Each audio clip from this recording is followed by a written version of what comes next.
and 2026 by faith in His presence. Syaro pa talaga kayo magwala pa rin kayo. Okay. Last Friday, ang topic natin is how to improve your prayer life. So nakita natin nyo, ginagawa nyo ba yon? So dapat talaga maging doer tayo ng word kasi pag hindi tayo doer ng word, so simplang talaga tayo. Okay, masimplang talaga tayo pag hindi tayo doer ng word. Okay, ito yun. How to be a doer of the word? To be a doer of the word is your mouth. Hindi yung mouth. If you are not saying the word, you are not doer of the word. Because action will follow. You have to speak the word. To be a doer of the word is to master confession of the word. Hindi yung, no, you have to put it in your mouth because the abundance of your heart, the mouth believe. If you speak, you believe. If you believe, you speak. So that's the doer of the word. You speak the word. Hindi yung gawa-gawa ka is the result na yan. But to be a doer of the word, you have to speak the word. Amen? Kaya if you're not speaking the word, you're doing the other things. Because kung hindi yung word ang in-speak mo, other words ang in-speak mo, kaya yun yung nangyari. You will have what you say. So it's the result. What we are today is the result of what we are saying. The product. Okay. So, mag-start tayo ng topic natin. Papasok tayo ng 2026. Ano ba ang prayer? Pastora, alam ko na yun. Sige, mag-aral tayong lahat. Okay. Ito, sa libro to ni E.W. Kenyon. Nag-asa ko kay Lord anong topic. Pero dito niya talaga ako dinala. Okay. Prayer. What is prayer, ha? Prayer is our need. Crying out for help. Yung prayer. May need ka. Okay? May need ka. Kaya you're crying for help. Kaya ang tao, pag walang need, hindi nagpipray. Pero kung alam mo na araw-araw mayroong need ka, kaya araw kang magpipray. Simple lang, di ba?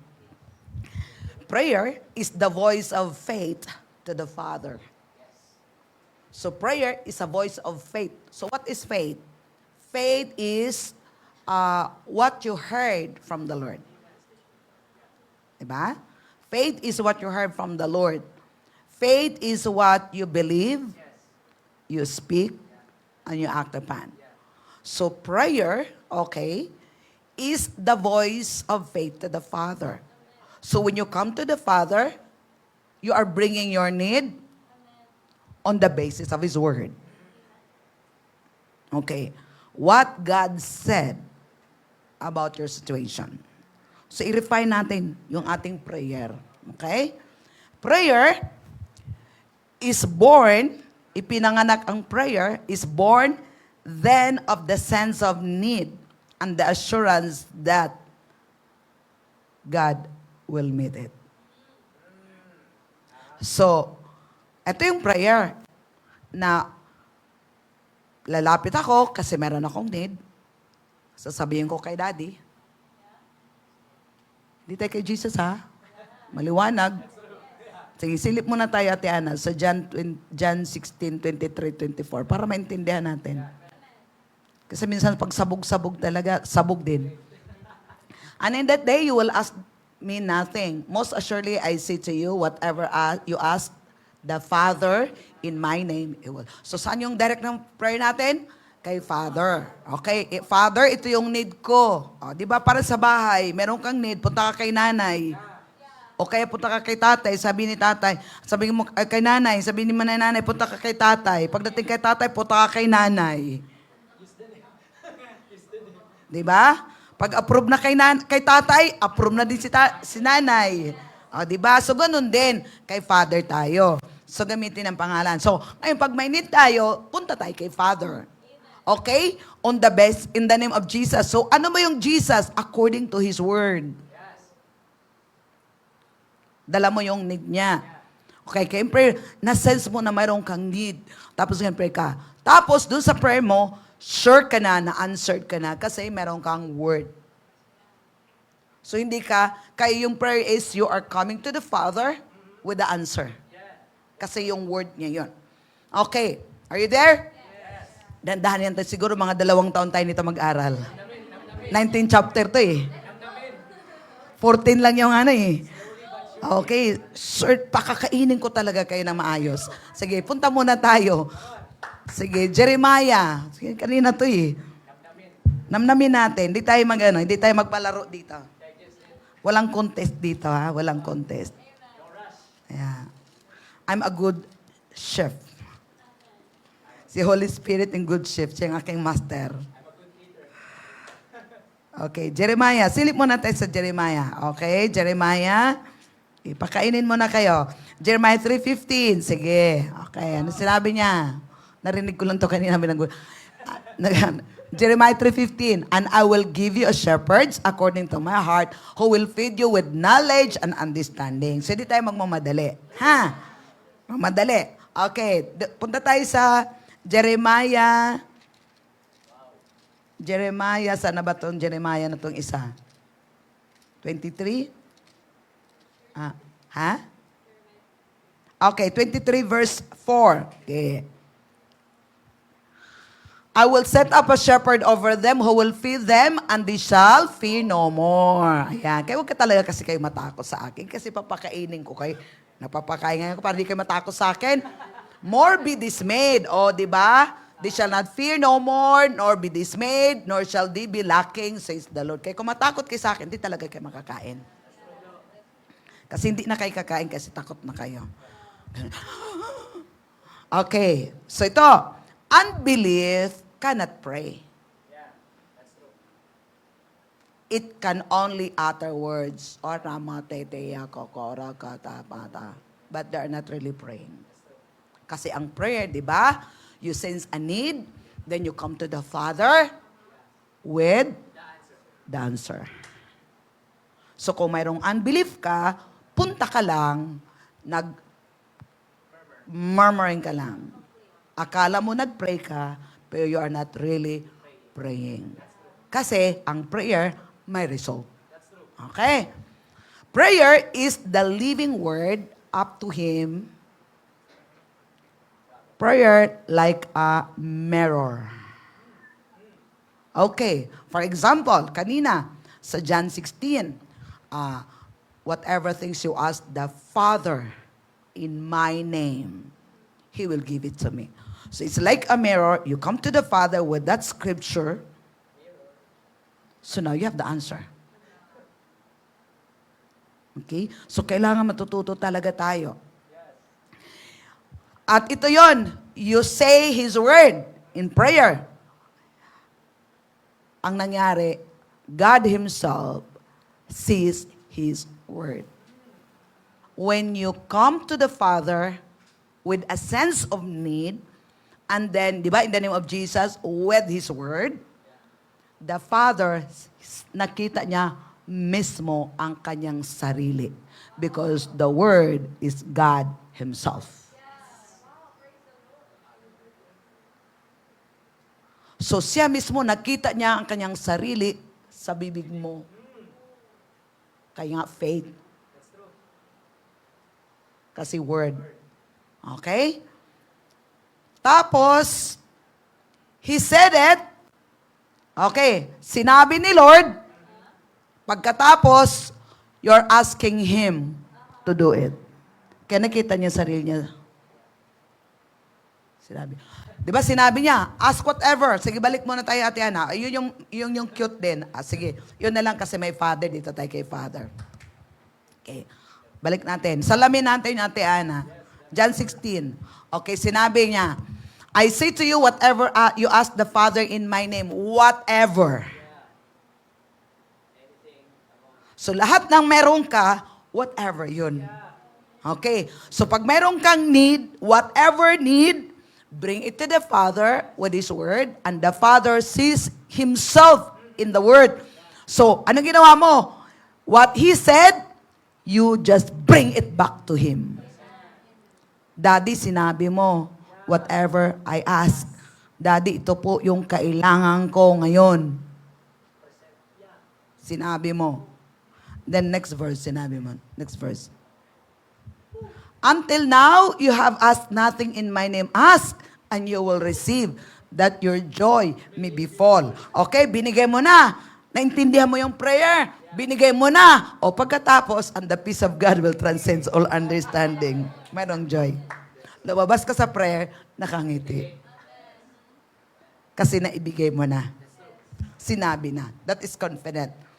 Sa 1 John 4, verse 14 to 15, tingnan natin. 1 John, or 5, 1 John 5, 14 to 15. 1 John 5. Okay, now this is the confidence that we have in Him, that if we ask anything according to His will, anything according to His will, He hears us. So what is the will of God? The Word of God is the will of God. So if we are asking according to His will, He hears us. Okay, ito yon. Meron akong, si Pastor Ande ba yun? If you know that God hears you, you should know that you can also hear from Him. Imposible na ang Diyos lang nakakarinig tapos ikaw hindi.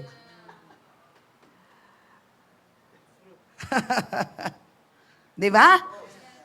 If we ask anything according to His will, He hears us. If God hears me because I'm asking, I'm sure that I can hear also from Him. Okay, ito pa. Ang Diyos nga nakarinig. Yung pa yung mga bagay-bagay hindi makarinig sa'yo. And you can also hear from Him. That's why I speak to this mountain, be removed and be cast to the sea. Okay? Tapos next verse, 15. And if we know that He hears us, whatever we ask, oh, Happy New Year talaga! Ano sunod? We know that I have the petition that I have asked of Him. So you know, you believe, smile.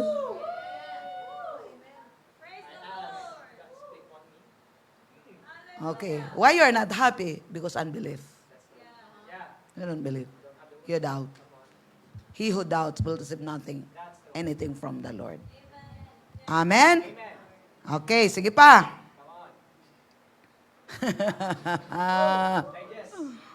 Okay, anong ginawa natin?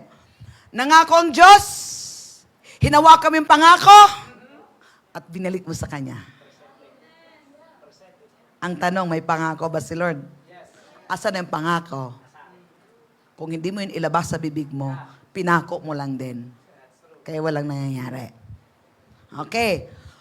God and His Word are one. So when you come to the Father, bringing your needs, holding His promises, sure ball. Sure ball. Sure ball. Merry Christmas. Because God and His Word are one. Just as He and Jesus are one. So the Father and Jesus are one. As the Word and Jesus is one. And now you obey God. You and God is one. Woo! Hallelujah!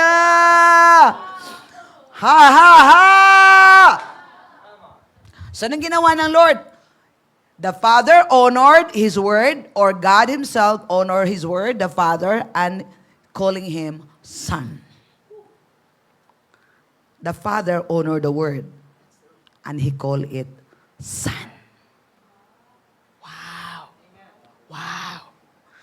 The Word. When you speak, Kuya Lance, when you speak His Word, yung binasa nyo kanina, what's that, anak?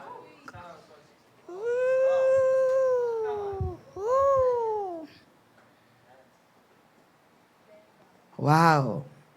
Okay. The Father is in the Son, and in the Son. So He is in the Word, and the Word today is in us. So where is God?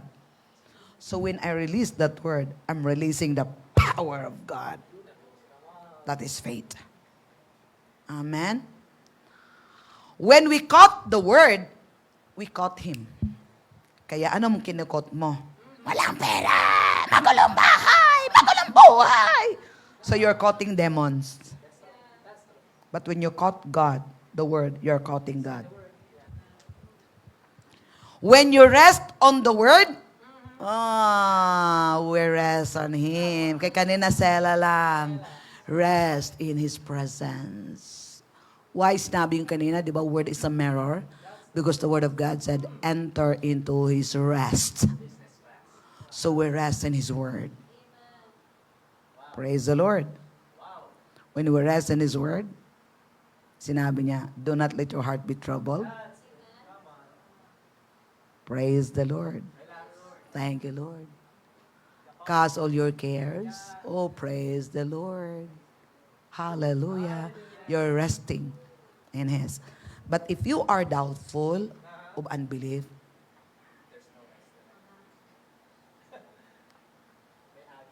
may agyo.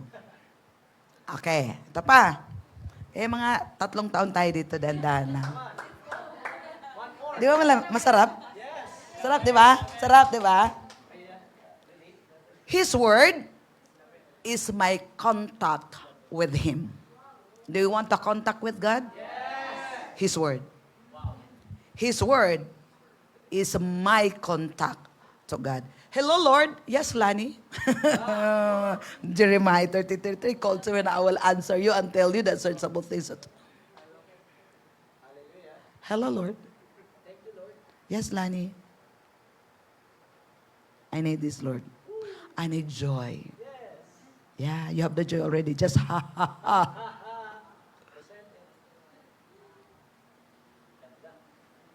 Praise the Lord. His word in the lips of faith is He Himself speaking. Yung word niya nasa labi mo, siya mismo yung nagsasalita.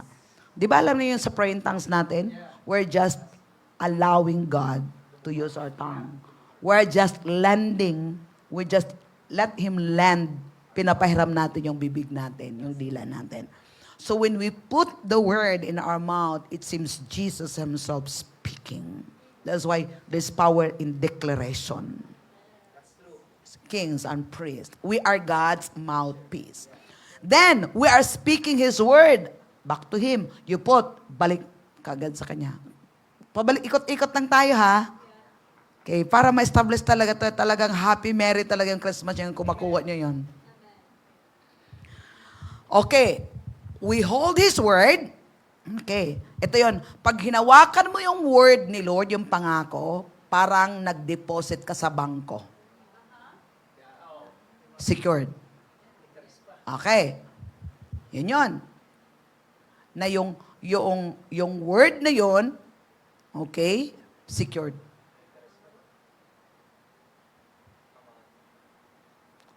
So, ang mangyayari, secured, safe siya, ganon din si Lord sa atin. God has the ability to make His word good to you, secured to you, safe to you. Nalala nyo din yung yung last Sunday, na yung Word of God is our ticket. Yes. Pag nag-deposit ka sa bangko, mayroon kang account number. So, secured ka na kasi meron kang account. Anytime pupunta ka doon. So, ganun din yung word. Once na yung word na kinikip mo, kaya nga holding fast your confession. You are holding that confession, that promises of God until you see the manifestation. Wow. Wow. Prayer is facing God when man's need and His promises to meet those needs. For example, ito yun ha, because God is spirit. So when you come to prayer, okay, you are facing God with your need. Kaya hindi siya malayo. Kausap mo siya. Hindi siya from a distance. Kausap mo siya kasi para kang nagkaroon ng meeting sa council, sa konseho. Okay. And prayer is part of God's program to us. So ito talaga yung ating way of communicating to the Father. Walang iba. So anong ginawa? Sabi niya, He encouraged us to act on His Word. He is one with us in this prayer life. That's why when we pray, we're not praying alone. Dapat ma-acknowledge natin that we are praying with God. We are not praying alone. Kasi kung meron kang Word, di meron kang God. Binalik mo lang. Anong na-receive mo sa Kanya? Anong sinasabi niya? Binalik mo lang. Nag-usap kayo, kaya yung sinabi ni Pastor Mark Hankins that is like a mouth resuscitation. CPR. Now once you put the mouth, the words, para kayong nag-CPR, mouth to mouth. So yun yung power ng pagbalik sa Kanya ng word natin. Okay? Tapos ano pa? Yung word, no? It is also His way of saving. It is also His way of healing and blessing men. Kasi nga, ang prayer is God's way or part of His program to communicate to God. Diba? When we pray, we are talking to God. When we read the Word, God is talking to us. Kaya, word and prayer talaga. Yung sinabi natin, eroplano, pag isa lang pakpak, hindi ka makalipad. So, kailangan dalawa. Okay. Hallelujah. Tingnan natin, Ate Ana, sa Luke 18 verse 1. Kaya, ito yon maliwanag talaga mga kapatid. Kung yung prayer nyo walang nangyayari, mali talaga yung prayer nyo.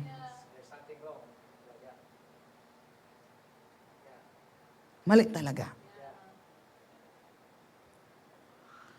Then He spoke a parable to them. Sinabi niya that men always ought to pray and not lose heart.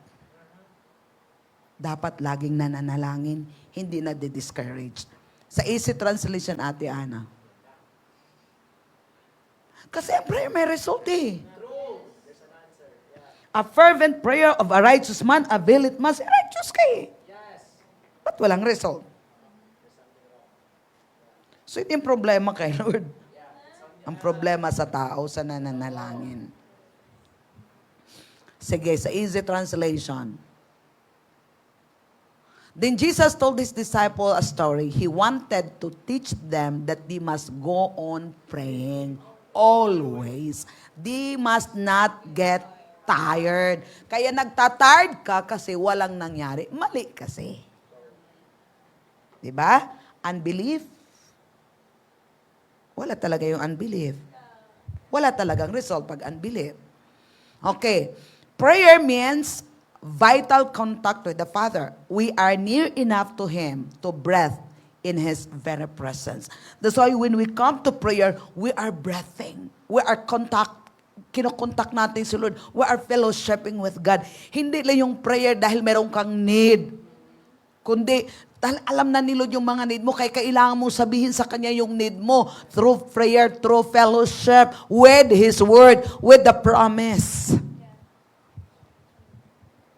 Amen? Ito pa yung problema. Di ba mayroong magnanakaw ng Word? Kung nananakaw ng Word mo, di ano ibalik mo sa Kanya? Pag wala ka ng joy, wala na. Di ba? The Word produce joy. Kung wala ka ng joy, kapatid, obvious. Wala ka ng word. Dahil ngayon pag-pray mo, anong ginawa mo sa prayer? Di ikaw na lang sariling nagpipray, pati si Lord, hindi na kayo nagkakapaan. Kasi blackout. Blackout talaga. Oh, yung mga drama-drama, magba-blackout talaga yun. Promise. Di ba lahat? Praise the Lord. Prayer means that we have come boldly into the throne room and are standing in His presence. Kaya pagtayo mo lang, pagtaas mo lang ang kamay mo, pagbanggit mo lang, oh, Abba, Father. Yung pagpasok mo lang sa prayer, doon ka na kagad sa presence ni Lord, kaya we're not trying, Lord, oh, hindi mo na kailangan. Because prayer is breath. When you breath His word, you are breathing God. Now you are praying, you are contacting with God.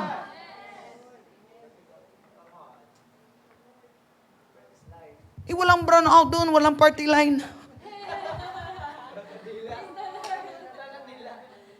Walang convert sa Globe na nasisira yung linya. Walang signal. Laging may signal. Paggising mo lang, thank you, Jesus. Wala na. Boom! Connect na kagad.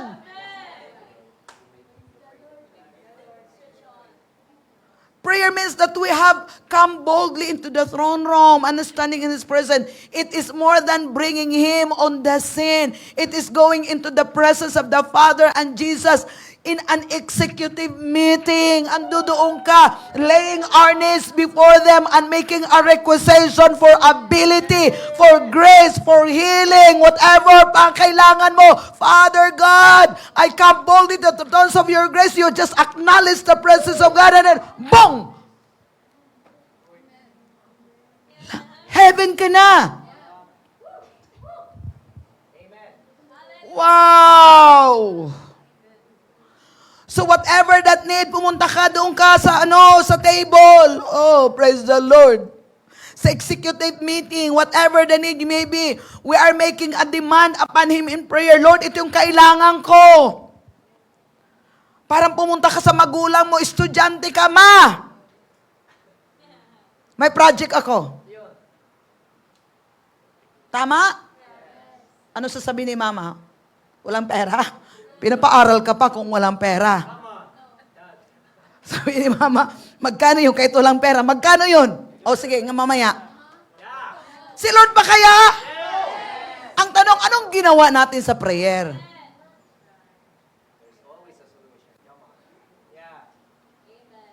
Oh. Ha ha ha. Ha ha ha. Yun yung prayer.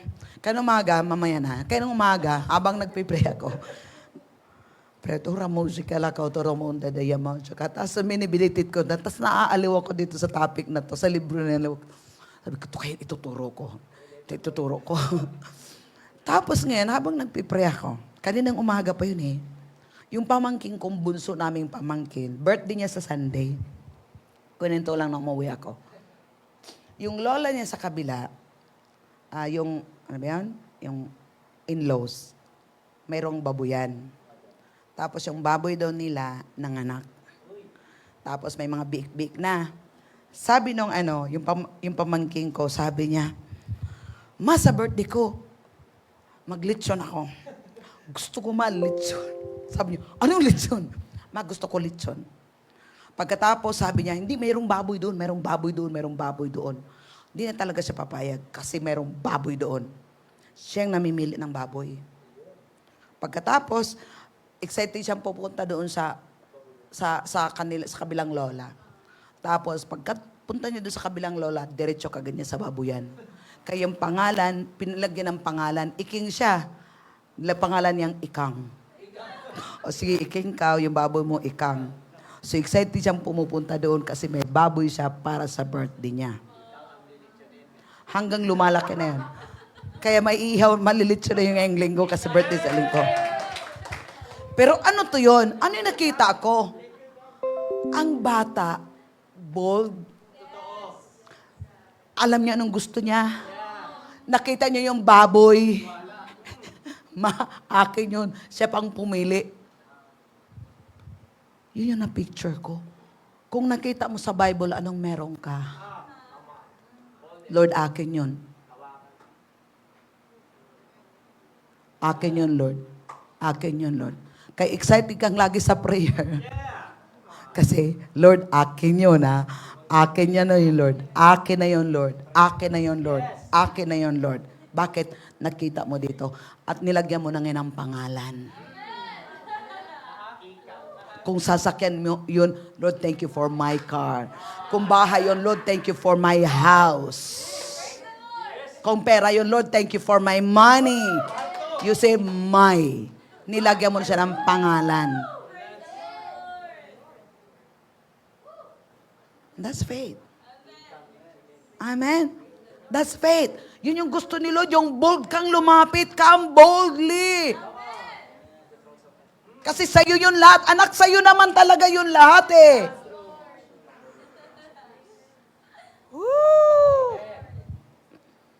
Okay, tingnan natin yung babaeng dinudugo. Mark 5:25 to 34. Dandahan lang tayo. Mark 5. Hinahanap akong iso. Mark 5. Now a certain woman had a flow of blood for 12 years. Next. And had suffered many things from many physicians. She had spent all that she had and was no better, but rather grew worse. Next. When she heard, ayan na naman, di ba? She heard about Jesus. Okay. Faith comes by hearing. She came behind him in a crowd and touched his garment. When she heard about Jesus, she came behind him in a crowd and touched his garment. Next. For she said, if only I may touch his clothes, I shall be made well. Why? She heard about Jesus. Kaya importanteng menong kang narinig. Ang tanong, kanino bang narinig mo? Kaning boses narinig mo. Kasi kung hindi kay Jesus boses yon, fear talaga yung papasok. Pero kay Jesus yon, boses, ngingig, joy, joy, joy to the world ka talaga. Okay, next verse. Immediately, ayan, the fountain of her blood was dried up, and she felt in her body that she was healed from the affliction. Verse 30. And Jesus, immediately knowing in himself that power had gone out of him, turned around in the crowd and said, who touched my clothes? Okay. Diretso. But his disciple said to him, you see the multitude thronging you, and you say, who touched me? Next. And he looked around to see her. He had done these things. Who had done these things? Next, hanggang 34. But the woman, fearing and trembling, knowing what had happened to her, came and fell down before him and told him the whole truth. Next. And he said to her, daughter, your faith. Daughter, your faith.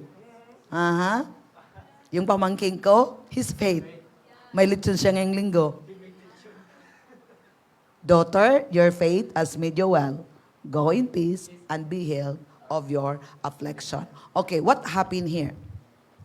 The multitude praised, pinipress siya, but sinabi ni Lord, ito pala yung faith.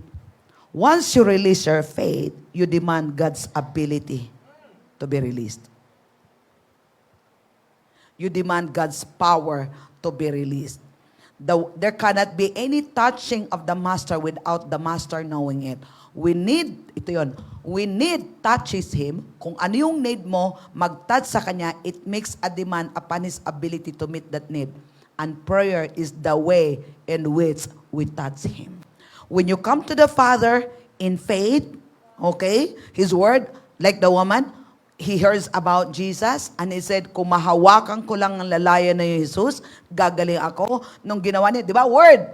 Tapos nag-act siya. Ngayon nung nag-act siya, nag-connect, pak! And then God knows. That is power. So it is a demand. So when we come to the Father, we are releasing, no? Parang tinatouch natin si Lord, yung power ni Lord to meet the demand. Ano yung demand natin? So hindi talaga yun maraming yung word talaga. So prayer keeps man in close contact with the Father and with the Word. Prayer keeps me close contact with the Father. Kaya kung hindi ka na magpipray, wala na talaga. At ito pa, di ba? Prayer, yung faith yung babae. So, alam natin na ang prayer in faith or prayer in faith, abilit mats. Okay. Prayer works, faith works. Ito ngayon, ang faith mag-work through love. Okay, balik ulit sa love. Okay, kung walang love, kahit anong pray mo, no power. Tapos naalala mo pa yung joy, nung una-una natin joy is like a fuse of your faith. So kung wala ng joy, sira ang fuse, faith hindi mag-work. Kaya joy talaga. Amen? So again, prayer keeps man in close contact with the Father and with the Word. It is constant communication with the Father and it enriches one spiritually. So, habang nagko-contact tayo kay Lord, what happened? We're being enriched. Kapatid, praying in tongues. If you are praying in tongues, you are building up your most holy faith. If we do it right, we're being built up. Let's pray in tongues. We are building up our most holy faith.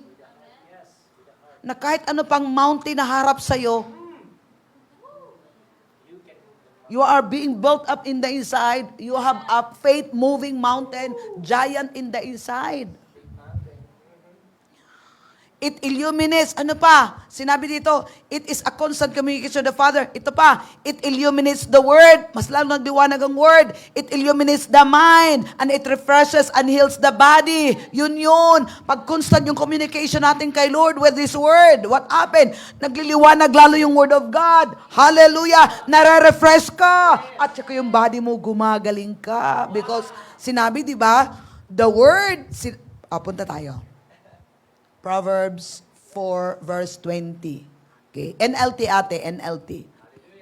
Proverbs 4. My child, pay attention to what I say. Listen carefully to my words. Kaya kung ano nga pinapakinggan natin, kung saan tayo nag-pay attention, doon talaga tayo sisimplang. Next verse. Don't lose sight of them. Let them penetrate deep into your heart. Next. For they bring life to those who find them and healing to their whole body. Next verse. Guard your heart above all else. Hindi pera. Guard your heart. Guard the word in your heart for it determines the course of your life. So tingnan natin sa New King James yung 23. May issue dito. Keep your heart with all for out of it spring the issues. Kaya kung may issue ka sa buhay mo, ikaw yun. Puso mo yun. Dapat maganda talaga tayo mismo. Pag may issue ko sa buhay ko, ako yun. May problema sa puso ko kay Lord. Ramazo, Kolomonda. Bring in thanks. When we bring thanks to our yan din, diba? Perfecting with Lord. Okay, Lord God, continue to perfect which concerns me, Lord. Rama, Zeke, Ramanda, Dama. Kasi aayusin ka ni Lord. I-align ka ni Lord. Hindi ka tatagal doon sa wilderness mo. Kasi ang issue, ikaw yun, ako yun. Kaya kung hindi na ako masaya, Lance, ako yung may issue. Kasi ako may bit-bit ng fruit of the Holy Spirit. Di ba?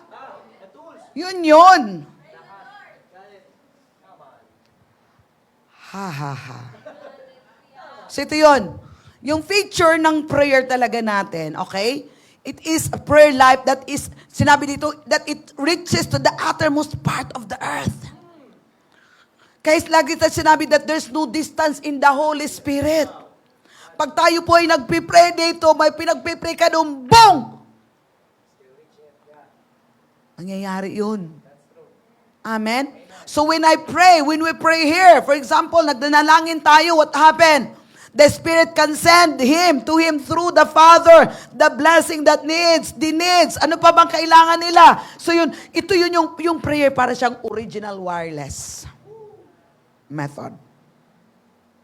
Kasi there's no distance in the Holy Spirit. Ang prayer is the original radio means of communication.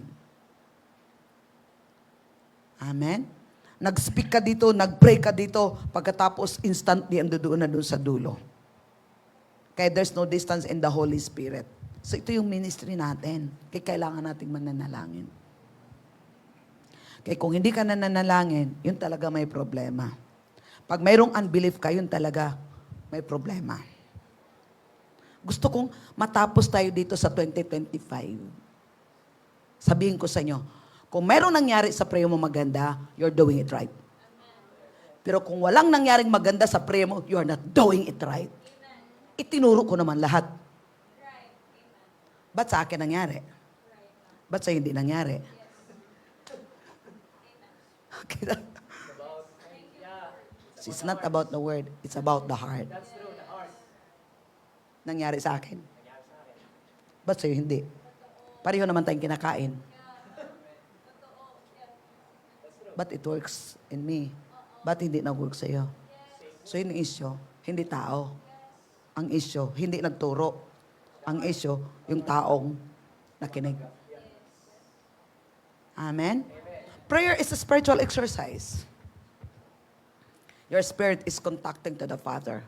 Okay, once you pray, you're exercising. You're contacting to the Father. Wow, palapit na ng palapit talaga si Father. Your spirit is reaching other human spirits through the Father. Sinabi ni Paul, my spirit and the Lord Jesus will be with you in your deliberation. Tingnan natin sa 1 Corinthians 5, 1 to 4.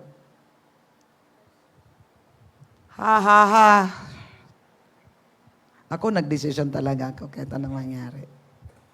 I want to finish my 2025 full of joy. Bakit? Gusto ko ng reward.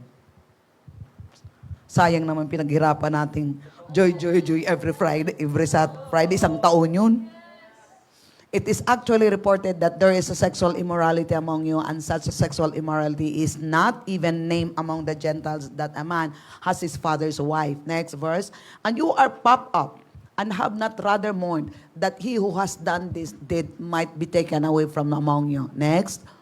For I indeed as absent in the body, ito na yan, but present in the spirit, have already judged, as though I were present, him who has so done this deed. Next. In the name of our Lord Jesus Christ, when you are gathered together along with my spirit, with the power of our Lord Jesus Christ. In my, wala nga ako doon, pero yung spirit ko doon. So yun yung power ng prayer. Amen? Yun yung power ng prayer. Since knowledge can grasp this, in the realm of the Spirit, makikita natin yun in the realm of in the Spirit. We become so utterly one with Him in the Spirit. We become so utterly ruled and governed by the Word, by the Holy Spirit, that we become masters of demons and of their work. Anong daw tinataas tayo ni Lord? Na magiging master tayo. No? Di ba? Sinabi ng Bible that we are seated in the heaven realm. We are to rule and reign. We are the ruler. We rule and reign over circumstances. We're above our circumstances, not beneath. Hallelujah. Praise the Lord. We can cast out demons with the word. Ito yung power. Hallelujah. We pray for sick folks and they will live. Hallelujah. Weakness be destroyed by the strength of God. The very life of God flows throughout in our lips. So ganun tayo ka-powerful. Ganun tayo ka-powerful. So tingnan natin sa John 7, tapos mag-pray na tayo. John 7, verse 38 to 39. Hallelujah. He who believes in me, as the scripture has said, out of his heart will flow rivers of living water. Believes. He who believes in me, and who is me? Jesus. And who is Jesus? The Word. He who believes in the Word, as the scripture has said, out of his heart will flow rivers of living water. Wow. Verse 9. Therefore many from the crowd, okay, but this is spoke concerning the Spirit, whom those who believing in Him would receive, for the Holy Spirit was not yet given, because Jesus was not yet glorified. So praise the Lord. Nasa atin na ngayon ang Holy Spirit. Hallelujah. So Jesus is speaking the Holy Spirit indwelling presence. And now, what happened? Yung Spirit andito sa atin. Kaya pag nagpipray tayo, maramdaman natin yung joy. Hallelujah. Praise the Lord. Praise God for the Holy Spirit. Okay, sinabi dito, electricity has made a wireless and the radio realities. Electricity is God's life in the mechanical world. Well, the life of the mechanical world be stronger, more than effective than His nature in our spirit. Okay, for example, di ba, powerful yung electricity? How much more the Holy Spirit in us? Woo, hallelujah! Woo. Ito pa, our prayer bring the very presence of God upon man in any part of the world. So, ang prayer natin, we are cooperating with God. Kaya nga, yung ginabit natin kanina, I need you more. Everything I need is you. Si Lord yun, everything I need is us. Kasi kung hindi tayo magpipray, wala siyang magagawa dito. No? Our prayer matters. Our prayer very important because we are authorizing God to move here on earth. Hallelujah. Praise God. God through you. Okay, God through us is ruling the demons and evil forces all over the world. You become His voice in that name. Tayo yung mga boses ng Lord.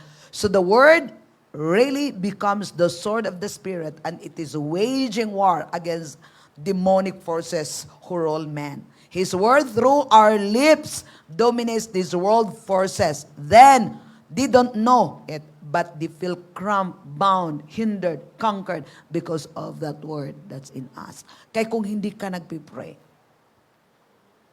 amen? Kaya importante yung prayer. Okay, last na. Mark 16:17. Tapos mag-pray na tayo.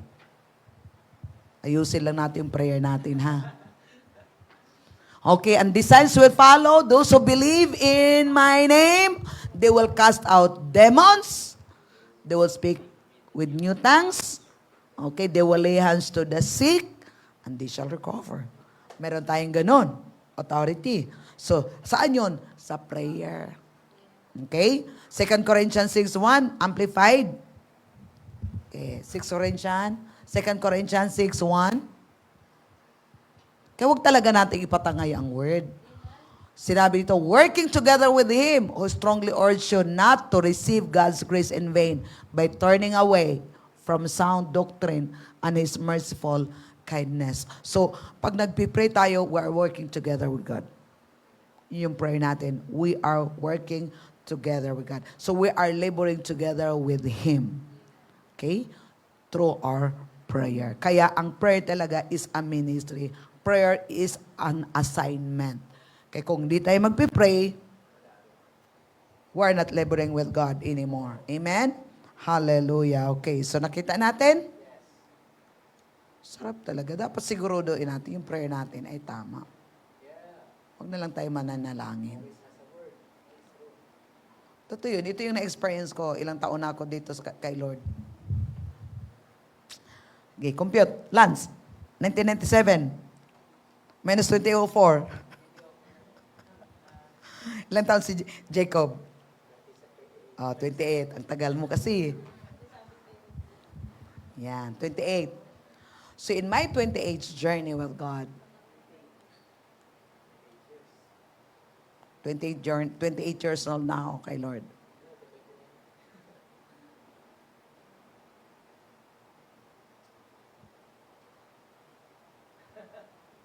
Na-enjoy ko yun. Daming natisod sa akin. Bakit natisod sila sa akin? Si Jesus, dami ding natisod. Because of the Word.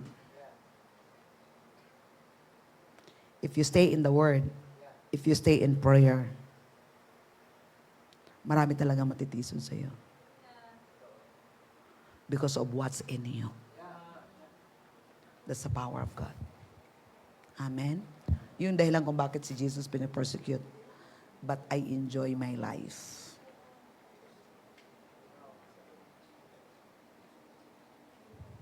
I enjoy my life. Because I found the secret. devotion. Yung putting God first and everything. Putting God first. Matthew 6:33. Tapos kagabi napansin ko, kasi matagal ko na yung Bible ko, kasi dati, katabi ko yung Bible ko dati. Tapos ngayon, preaching ni Pastor Joe Magdamag yun. Kagabi, kinuha ko na yung Bible. Na-miss na kita, Bible, hindi na tayo magkatabi. Yakap nga tayo. Niyakap ko rin. Magyakap pa na naman kami. So, another level. Kasi nakikita ko kung anong nangyari noon. Tapos ngayon, mayroon namang desire na yakapin ko lagi yung Bible ko. So, another level. Secret talaga yun. Kaya, nasa sa atin yun. Choice kasi natin yung kung ano talagang gusto natin. Amen? When we pray right, we have a right result in our life. Amen? Hallelujah. Sige tayo tayong lahat. Let's pray.